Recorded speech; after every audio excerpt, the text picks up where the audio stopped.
originally from the East Coast. I was born in New Jersey and was there for a few years in the Philadelphia area, and then really spent a majority of my kind of academic life in Washington, D.C. Graduated school, and I started in the regional sports television industry. So much like, I'm trying to think what your RSN there that delivers programming in Omaha would probably be one of the Fox Sports nets. So I got into the distribution and sales side, and this is still, so media is going through such a disruptive period right now, and how people consume media, especially you in this class, whether you like the term millennials or not, everyone is consuming media in different ways, not the traditional ways, through print, through linear, through broadcast TV. It's really through social, through platforms and big tech. So I first got in this business, it was probably the early to mid 90s. The hot thing going on was called pay-per-view. And it's interesting, and I've been giving this a lot of thought, it's almost like the pay-per-view model is back, because now you hear a lot of this a la carte, people wanting to buy programming. You're going to buy this channel, buy this service. To give you a good example right now, the NBA right now is selling games where you can buy the game for the fourth quarter. It's kind of crazy that you could get a push alert saying, hey, the Timberwolves Lakers game is in the fourth quarter. It's tied. Do you want to buy this game right now for 99 cents? I think the NBA are just complete innovators out there right now. So again, let me take a step back to my career. So I started in this industry selling and distributing a linear TV sports network. It was the network that exclusive rights to the Baltimore Orioles, the Washington Capitals, and the Washington Bullets, who are now called the Washington Wizards. And so I would go out and negotiate with cable operators and satellite. It was a lot different industry then because you have all this consolidation going on right now. In terms of cable companies, you have there are a couple heavyweights out there. You've got Comcast, Time Warner, Cox Communications. Back then in the 90s, they were just, cable companies were sort of a lot smaller, what you call mom and pop. So I would go out at age 21 and negotiate with these cable operators to get carriage. So while I was in school, I also used Prodigy, which was a commercial online service, and I worked in the Washington, D.C. area, and there was a small little startup that was created called AOL, America Online.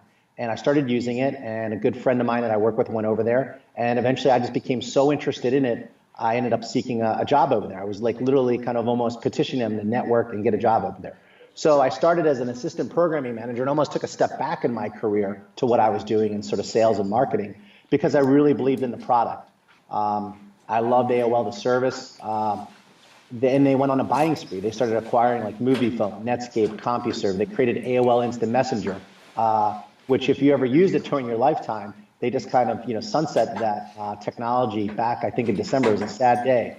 I'll tell you a very interesting story for those of you that use Twitter. So I've got a couple mentors in my life, and one of my grand mentors is Ted Leonsis, another one is Steve Case. And we'll talk a little bit more about Steve Case and what he means to entrepreneurship. So Ted Leonsis, who owns the Washington Wizards and Washington Capitals, was a longtime AOL executive. He was approached by Twitter, and the three co-founders, they all have an interesting story. They wanted to talk to him and pick his brain about some stuff. And at the end of the meeting, Ted said he was worried that, or the Twitter founders were worried that Ted was going to say something about the Twitter model. And if you notice with Twitter, and they changed it recently, you always had 140 characters to type out your message, right? Very short form content. You almost had to get used to sort of Twitter speak.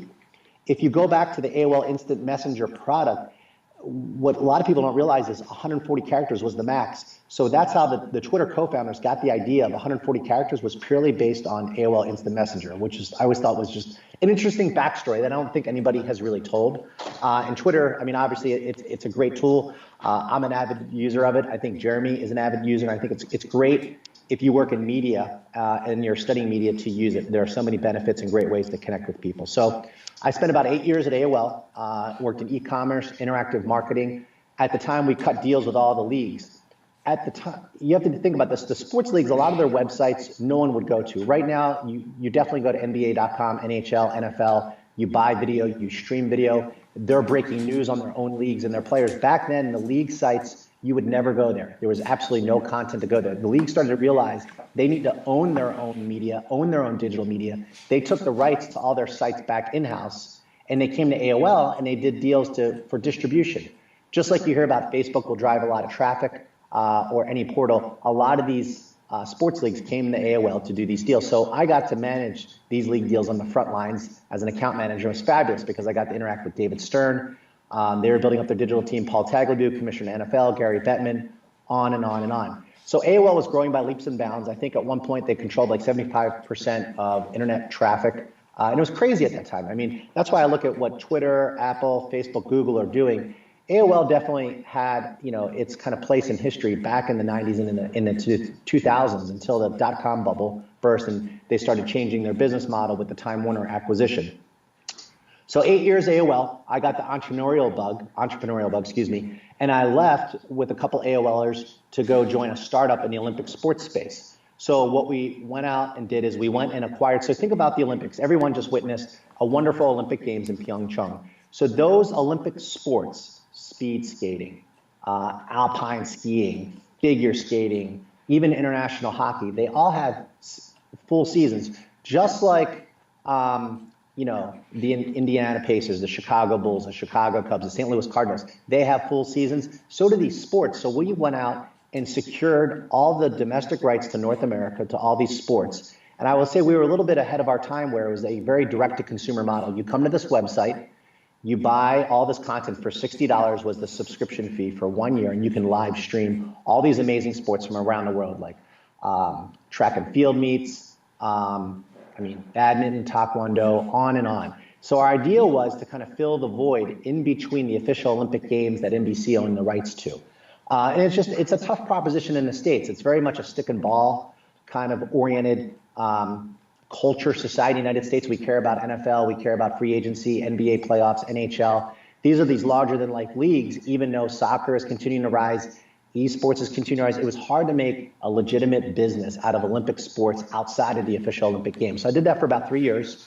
I was one of the early ones there. I did brand marketing, did content, did operations. And in the meantime, I moved from DC out to Chicago. I met my wife at AOL, and she grew up in the Chicago area.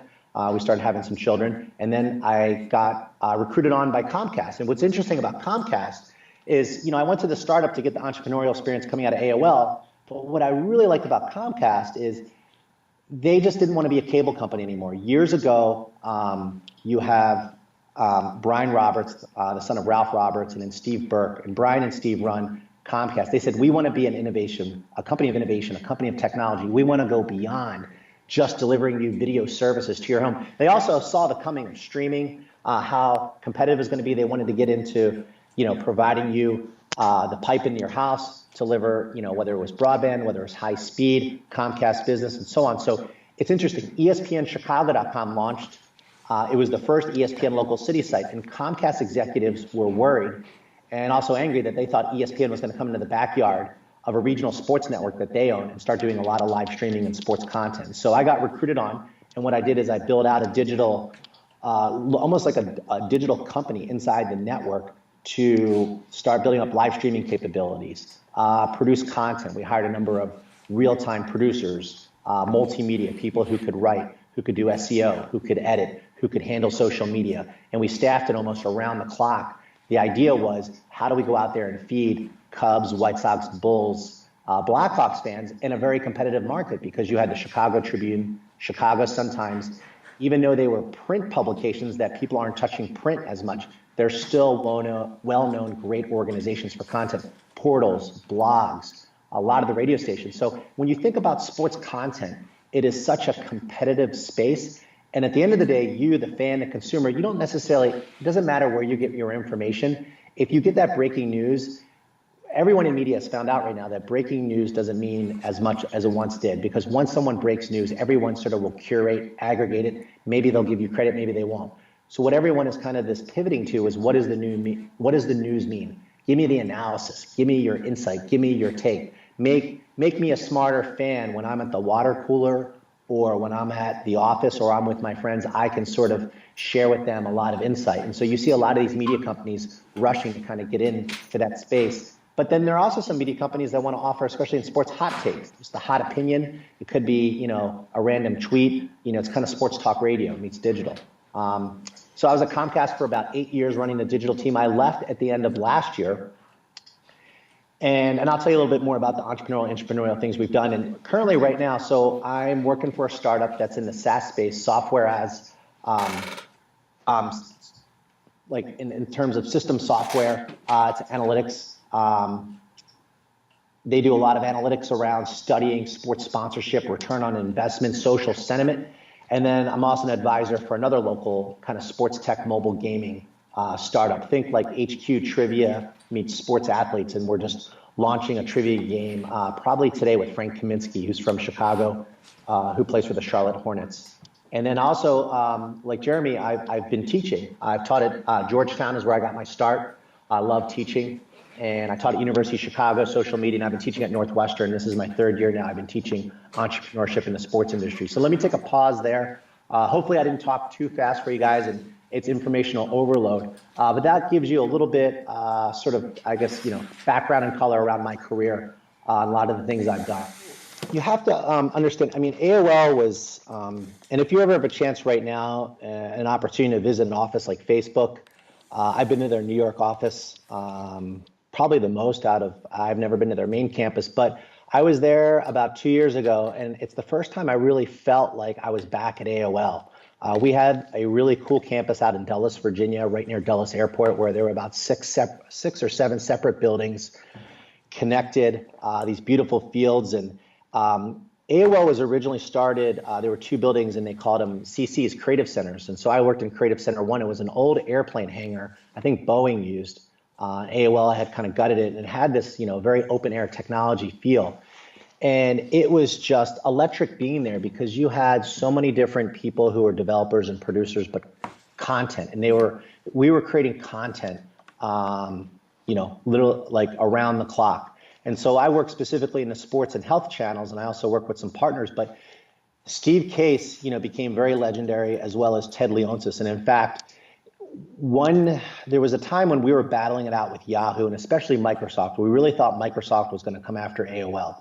AOL had been this sort of darling of commercial online services, and so Ted had this artist construct this huge. It almost looked like a T-Rex, a dinosaur, and his sort of the message to all of us was, Microsoft is coming for us. Are you all in? Are you ready for a battle? And we all signed this thing, and they kind of hung it up, and it was this rallying cry. And Microsoft never really, their business and commercial online service never really took off. And so the culture there was one where you were sort of motivated to work hard because it was this amazing collection of super smart people who've been in the digital space for not that long. I mean, I think I've been working in digital since '94, so in a way, I feel like a dinosaur myself, but in a good way with a lot of the experience. But again, I will say, we said in the '90s it was the Wild West. It's the Wild West right now when you think of social media, over the top, AI, VR, AR. There's so many new things continuing to come out, and you gotta sort of keep pace and try things. And so Steve Case and Ted Leonsis were very hands-on. They'd walk around, we'd have a cafeteria, they'd sit there, they'd interact with you. It was very casual in terms of the dress. I'd come from a sports network where it was more traditional, suit and tie. AOL just created this fabulous culture where people were, always working hard. If you worked past a certain time, they would feed you dinner. There were a lot of amenities on campus, number of gyms, like arcade rooms, the foosball tables. A lot of these stories you heard about the first wave of startups and talking about benefits they want to offer employees. Sometimes you only see like cool little cafe areas or, lounge type places to kind of relax and chill and play games. But AOL was very much like it. It was kind of like a work hard, play hard culture where you had a lot of smart people in their 20s and 30s constantly working, being online. So it was one of those moments when I realized that work wasn't always a place you go to, it's something you do. And how we were connected. We were always connected even though we weren't at the office. We had worked with BlackBerry and RIM technology. We developed these AOL mobile communicators, and it gave us AOL Instant Messenger and email. And this is before people really had, this is a time when not everyone actually walked around with a smartphone, if you can believe it, and was streaming media and on social media. So they gave you a lot of tools, and they really expected you to kind of contribute. But at the time, the AOL stock was doing really well, and people would keep the stock ticker up on their machine, and people would be always you couldn't really work there and actually slack, if you will. Everyone really had to kind of pull their own weight because everyone around you was working so hard. So the great thing is it was infectious, but it was also fun, if that makes sense, and very open, creating ideas and just running with stuff. And I think a lot of that is still within my DNA now in all the various jobs that I've gone to. Those moments of working with those people and the culture that they kind of instilled. And then, back to Steve Case and Ted Leonsis, they were very open. They were, you could go talk to them anytime. They'd walk around. They would answer email. They would be very, very open. It wasn't like they were kind of these C-suite executives that you wouldn't see. They were very, very much out there, big believers in the product. And if you were to ask, either of them, if you were to meet them, and hopefully you would, they'll speak glowingly about those AOL years, but they'll probably speak a lot about the people there that they got a chance to work with. And it feels like definitely a great, fraternity, sorority that you belong to during a certain time in the digital space. I mentioned how Comcast was a company, an innovation company, a technology company. And one of the things that I was very fond of Comcast, and I made a lot of trips to Philadelphia, is where they're headquartered. They have a Comcast center. They're actually building a second sort of tower next to it. It really kind of dominates the Philadelphia skyline there, and they've done so much for Philadelphia. So a couple years ago, I ended up being a part of the NBC Sports Group. So while my time at Comcast, I was on the Comcast cable side working for a regional sports network. Comcast acquires NBC Universal, and then what they did is they took all the regional sports networks, including Golf Channel, and they housed all of us within NBC Sports. So I went from Comcast became the umbrella company, Xfinity became the sort of forward-facing consumer cable company, if you will, provider of video services, internet, and then NBC Universal, that has shifted over to that side under NBC Sports Group. And so anyways, one of my colleagues had nominated me for this thing called the ELF program, which I was a little bit familiar with. And so ELF was Executive Leadership Forum. So if you can imagine this, so they took 60 employees from around the country, and they said, you still need to do your day job and do it really well and succeed. But it's like you're going to almost go to like a mini grad school / executive MBA, be paired together with other colleagues. We're going to fly you around the country to a couple of these like cohort conference gathering sessions, break you up into 6 teams, and you're going to compete. It's very entrepreneurial. So I was kind of wowed by this experience. And so they took 60 of us, they put us kind of through this like psychoanalyst kind of testing, and then they put us all on these various teams.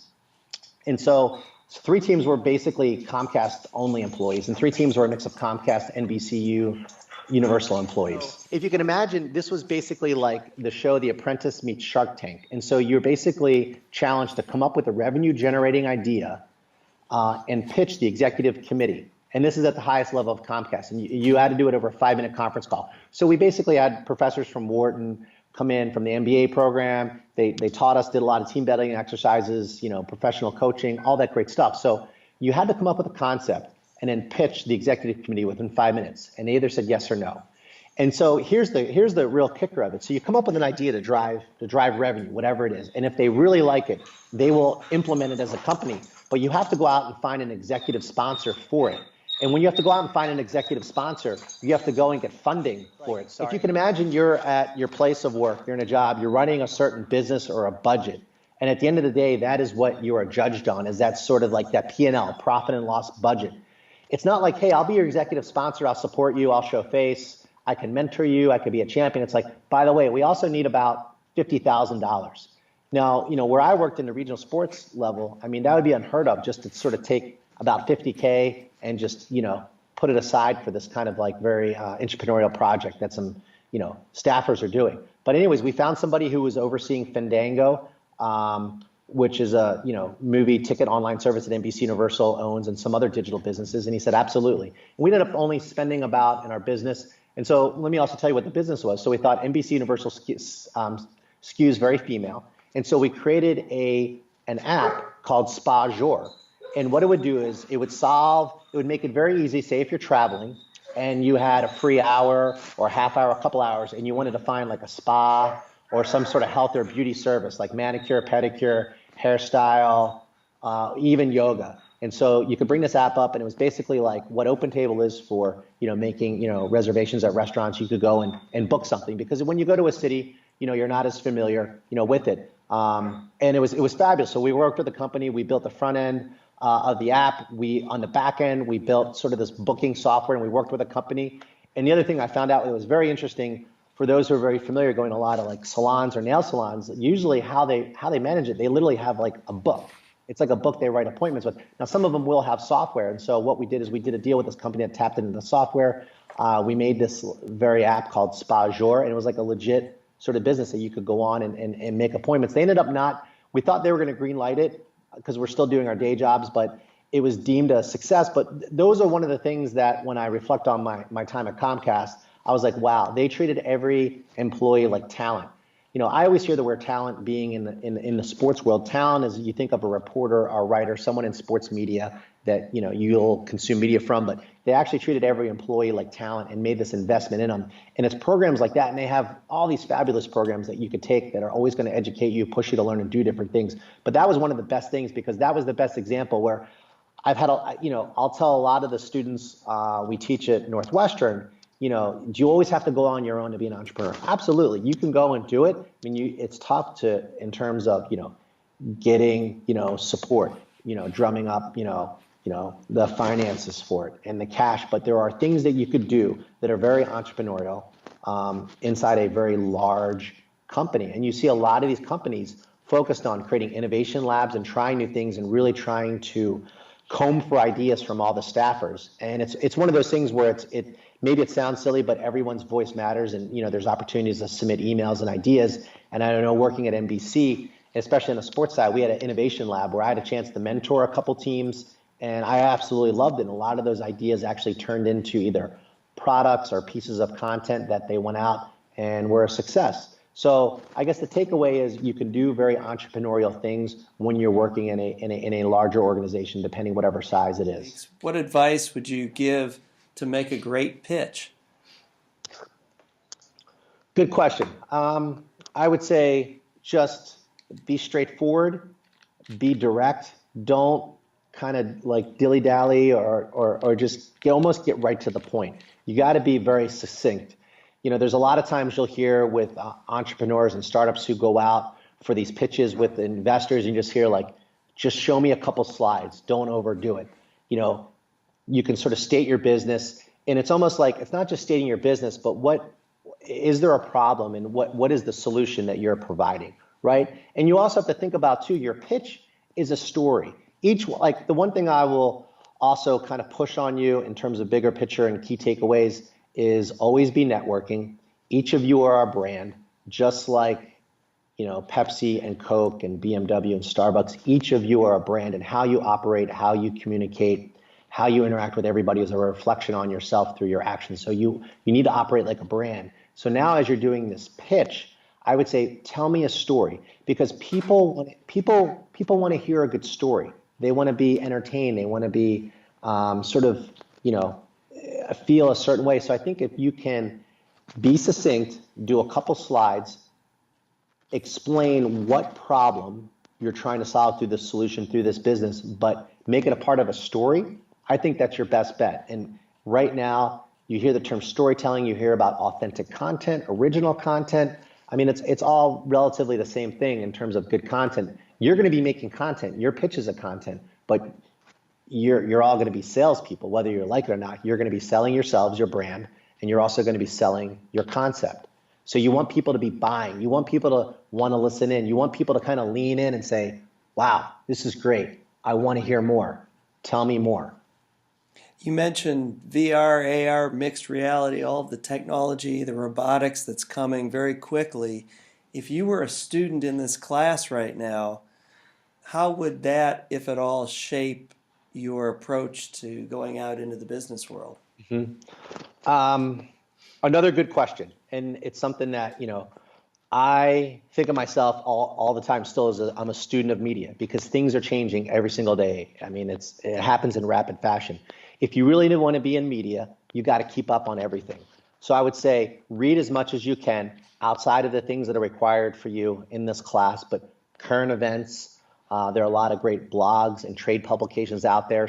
A lot of them are for free. You don't have to spend money on. And definitely, AR, VR, augmented reality, virtual reality is going to be huge. I haven't had a chance to go see the film Ready Player One. I'm excited to go see it. I read the book a couple years ago, and now maybe it spoke more to me because it's all about 80s and pop culture, and I kind of grew up during that time in video games. But I do have to say that there's something to be said about where we're going in sort of this VR world. We're not there yet, and I keep watching it closely in sports because it's an expensive proposition right now. But I do believe there's going to be a time where you could put on your VR goggles and go to the NBA Finals game and be sitting there if it's going to be, the Golden State Warriors again versus the Cleveland Cavaliers and feel like you're there. And then how do you go and do that? Because I always say sports is best through communal interaction, right? You watch an amazing NCAA game, NFL game, you like to share it with friends and family. And sometimes if you watch these games late night and you're alone and something amazing happens, you want to go and share that experience with somebody. You want to go on social media and see the reaction. So it's going to be interesting to see how to make that communal experience with VR and also make it cost effective. I think you're going to see AR, and you're starting to see it more in terms of augmented reality, in terms of how you view games, how you consume live games, stats and social media and other things that are kind of like integrated. I'm a big believer right now that, we were talking about this the other day. It's been 10 years ago since the iPhone came out, and it's been revolutionary, right? We all walk around with a computer/TV in our pocket. That's how I look at it. And year over year, streaming capabilities, 4G, we're talking 5G soon. The technology continually gets better. It's this awesome experience. It's your first screen. I'm not saying it's the best screen because maybe you want the flat screen experience, but it's amazing. But when you think about sports production, little has really changed when you look at a game, when you look at a Major League Baseball, the way it's produced at my former employer at a regional sports network, all the RSNs, all the major networks. There's one certain look when you watch a baseball game. It's the camera behind, the pitcher, and then they'll cut here, they'll cut there. Same thing in NBA, same thing. I think we really need to start changing the way we produce live events. Now, the purist and traditionalist will get upset, but I think what you're starting to see when you watch a lot of ESPN has done this around NCAA with the football championships and the semifinals. They'll give you a number of different kind of channels and they'll program them in a different way. Maybe it's a hometown call. Maybe it's the all 22 cam with the coaches. I think more and more, because what's happening is rights holders, who are really middle people in all this, they buy rights, they produce it, they go out and monetize it. Less and less people are buying, or less and less people are watching live sports through TV. They're also streaming, but they're kind of scattered because there's so many offerings out right now. You have esports coming into the space, and I think what they want to do to attract a younger audience is they have to start looking at sports and producing them in a very unique, engaging way to the younger audience who's gaming, who's on YouTube. They're watching professional gamers where it's like a 2-box.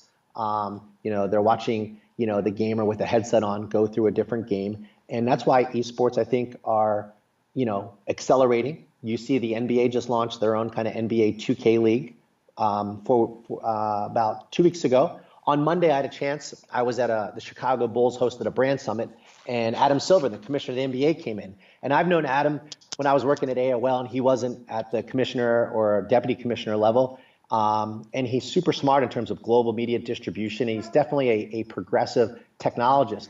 And he's the guy at the NBA who said, you know what? Everyone should just clip all of our stuff and share it on social media. And I have to say that he was so smart doing it while some other leagues were trying to police and say, don't take a clip of this game, don't put this up, we're going to shut down your Twitter account. Adam really saw how Twitter is sort of this big water cooler going on globally, and people just wanted to share clips, and the more people share clips in a LeBron James dunk or a block or some other kind of crazy play, more people are going to be likely to maybe tune into a game, maybe buy a game in the fourth quarter. So they're investing in esports, which I think is smart because there might be that younger demo. And when I say younger demo, younger than you hear the term millennial a lot, like Gen Z or Gen Alpha, where they're going to maybe become an NBA fan because what the NBA is doing in sort of esports right now with all of their various clubs. And see Major League Soccer starting to get into it, and a lot of the other leagues are following as well. So it's a fascinating time to really follow. Whether you like it or not, esports, I would say you got to follow esports. You should also follow, we talked about AR, VR.